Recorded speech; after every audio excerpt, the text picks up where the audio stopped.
crypto side, let's get on with these opportunities.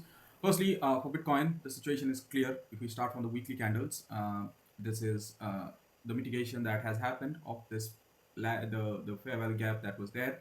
This is the imbalance that was there from the lows of April 2025 as well. So we have created, let's say, a break of structure below this, or the first change of character if we look at from a weekly point of view, because if this was creating higher highs, higher highs, higher highs, so all of these are break of structures to the upside, and this is the first weekly change of character which happened in early in February, and this is now being confirmed as a kind of that move as well.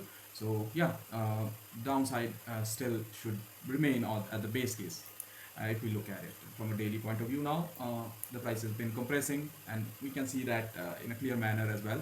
And if we go to the main chart here, we had that resistance that was created on the weekly basis, that we can mark from around this area, where we got rejected on the daily candle on Tuesday, and then yeah, the moves just kept happening downwards and downwards.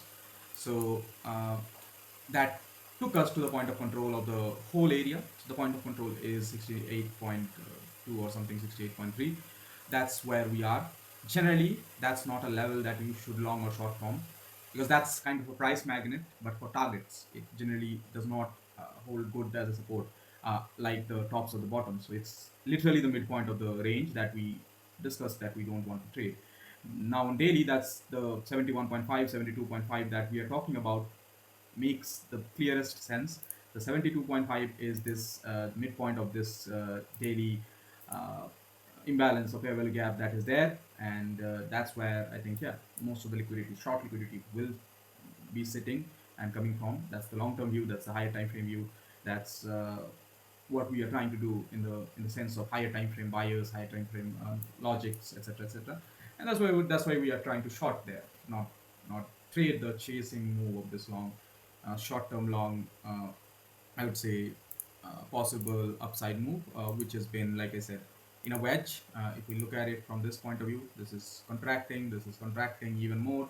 So this is clearly a wedge that is there. Now, if we fix this to a single point, that's what it is coming. So let's remove this.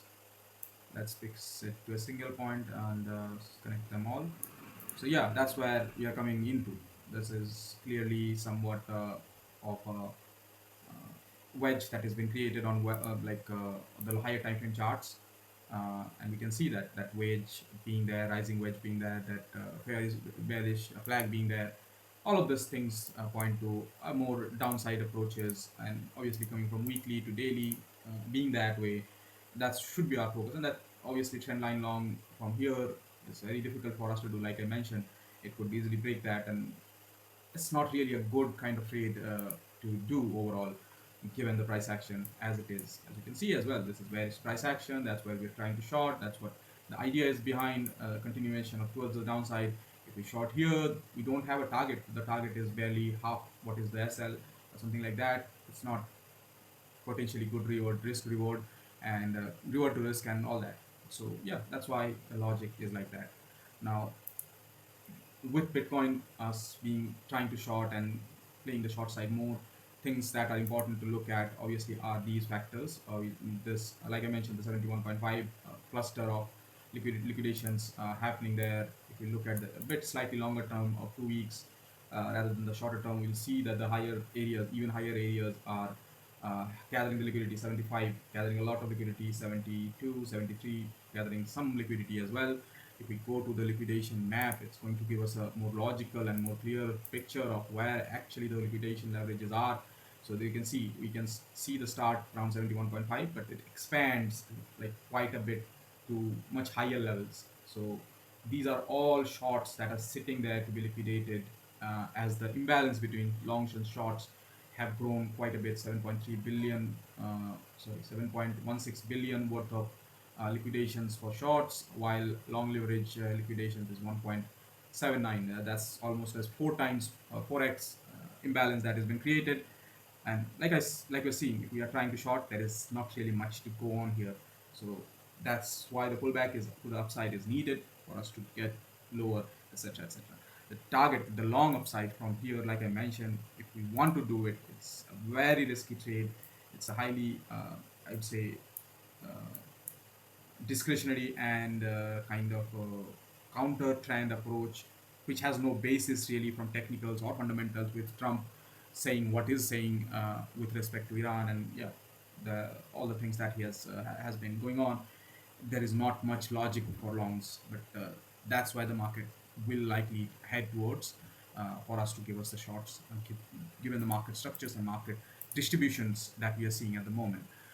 With respect to this uh, uh, the order flow, order book, whatever analysis as well, we can see 75 again has gathered a lot of liquidations here, and it's becoming a like another level that the price will likely try to tag, and if not that, it will certainly try to tag this 72k area, which has come out as a medium level kind of resistance that we are seeing on the price action here as well, which is very important for us to follow on an intraday basis, because we are trying to do shorter term entries. It's very important also to follow shorter term triangles and breakdowns and breakouts that are uh, we are seeing. We obviously saw that big breakdown happening on Tuesday from this trend line that we had, and the price just crashed. It did not stop for anything. It just continued crashing. Then again on I think Thursday we saw this slight move intraday upside that happened after the confirmation. So this is Friday morning actually. So this happened after the confirmation around here 70k, and it went to 71.5 like we discussed, and then crashed again. The shorter term moves that are happening on these trend line breaks are pretty good intraday wise as well. Now again on this earlier this morning, what we saw was very good as well. This breakdown happened. This happened to be just as Trump tweeted about Iran as well. But so it is likely like it is folly for us to do, like uh, give the benefit of the doubt to this breakdown of trend line, but to Trump. But yeah, it's also similar, like it's following a pattern as well. So things like that we need to be following on an intraday basis as well for us to get good trades. Obviously, we cannot follow too many things between us with respect to FX and gold and oil and indices as well. And then on top of that, now crypto as well.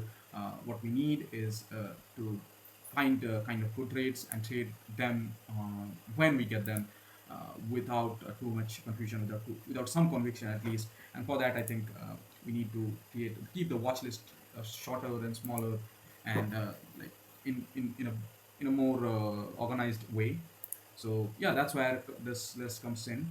Obviously, Bitcoin, Ethereum, Solana, BNB will always follow. I think hype we have to keep there for some breakouts or some breakdown trades, not regularly trading, because it's very noisy and it needs a lot of monitoring, which we will not likely have time in between other stuff as well. But yeah, it's if something's a major level is being broken or major level is being taken, that's where hype could come in. Obviously, this is somewhat bearish set as well. Now that 41k now 41 level now becomes a better level.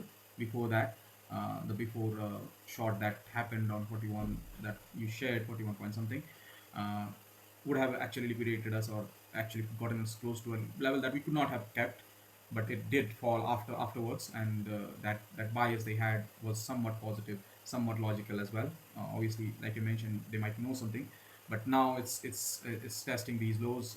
It seems somewhat bearish as well, but I would still keep only breakout trades for hype, looking for longs when breakouts are happening, because this is still higher highs, higher low structure. Price action is not really something that is doing anything else other than that. Uh, Link is for pretty much following Bitcoin. If we look at it from an objective point of view, uh, it's pretty much a trend line that has been there since the price action has happened. So yeah, that's about it. It's still around the same level. It's same around it's kind of a again similar structure. So if we get higher level shorts, 9.6, 9.8, we can do that. But I think I would not take trades on Link lightly as well. Uh, Other than that, these watch list, any kind of breakout, any kind of key level opportunities that are there in any of these, I think those are possibly takeable for us. uh, we cannot overburden ourselves either, so we have to keep watch of that factor as well. So things like ZEC, which has been again very highly strongly, like it is almost falling as fast as it went up. So when it goes back inside this cocoon of 200 areas, I think for a breakout trade, we could be in again and try something out. Uh, Similarly, Aave, which we are talking about a lot, has created quite a compelling kind of breakout breakdown move. It broke out completely and then broke down completely. So it's a conflicting kind of price action which needs to be closely watched. But I think there is again a long trade there on our way if we get it somewhere down the week, not maybe early part of the week, but the second half of the week. It is going to be there. Uh, Similarly, as much as we can avoid, I think we should avoid on some of these alt opportunities. We may take the subscription through these other platforms like we talked about those guys on Telegram, uh, and yeah, trying to follow them on their signals like Bullstar is doing at the moment. They're talking about many opportunities, TRX and all that. Uh, yeah, so what we can do is trying to follow some of their signals over the week, and yeah, that's something that we'll follow in a continuous manner. Obviously, Aster, we are not doing any more at all. Whatever the signal, I think it's a very kind of learning kind of price action. Yeah, so like you mentioned, main approach for the week will be shorting Bitcoin at some point. A main approach will be shorting some of these other alts from these higher levels at some point. The main approach here is going to be trying to not fall into the trap of trying to long these assets here, because I think that it is, unless there is a very high conviction here, it is a set trap in my opinion at the mid range for early longers uh, who see these kind of things, the imbalances that has been created on longs and shorts, and jump in early, only for the market to take that liquidity, maybe go a bit up, 500 to $600 up, and then crashing them in moments of volatility. And yeah, that's something that is very much possible in my opinion. So I'll be very cautious about it on this Bitcoin and crypto front. So that that we are protected. We are not heading into week, which is going to be very volatile since what Iran has done or what US has said. Those things are going to be realized in the price action as well, in the risk markets, on the indices and all, and in cryptos. So it's not going to be easy. It's not going to be something as evident as it seems. So it would seem that the point of control is a longing point for the price to go to that relief. But I think there's more to it. There's more to these price actions that we are not thinking about. We will not be able to get ahead of. So I think if a low confidence long is there, I don't think we should need to even discuss it. And mm, yeah, we should focus on the objective of shorting higher without any without any uh, like too much worry, because that's bias is being backed by weekly price action, that bias is backed by daily price action, and that bias is backed up by short-term price action as well, which is better than to do something to follow the microstructure and trying to just long a trend line, or just trying to long a POC point, because yeah, the price might hold there, etc., etc. So that's something that we talked about doing, and I think we should not do anyway at all. So that's about it, like on the crypto front. I think yeah, it should be at least two opportunities over the week, two to three, even considering all these factors, two to three opportunities over the week on the crypto side. Uh, I think expecting mostly on Bitcoin, not the alts. But if we get one opportunity in this kind of condition, that is clear for us to execute on the alts, and if we execute one alt, I would call this the coming week a success, given the situation and the gravity of the situation that is going on. So target would be trying to get at least two Bitcoin trades and one altcoin trades, and possibly two or three FX indices oil mix trades, and maybe one gold trade over the week. So that's going to be the objective. And if we are succeeding to do that, I think that's going to be somewhat of a positive week for us, uh, to keep things in perspective as well. Like, the objectives have to be kept real, and we have to target what we are capable to do. And yeah, that's if we get there, I think that would be a better week uh, than any we have had. Yeah, that's about it. Thank you. Have a good day.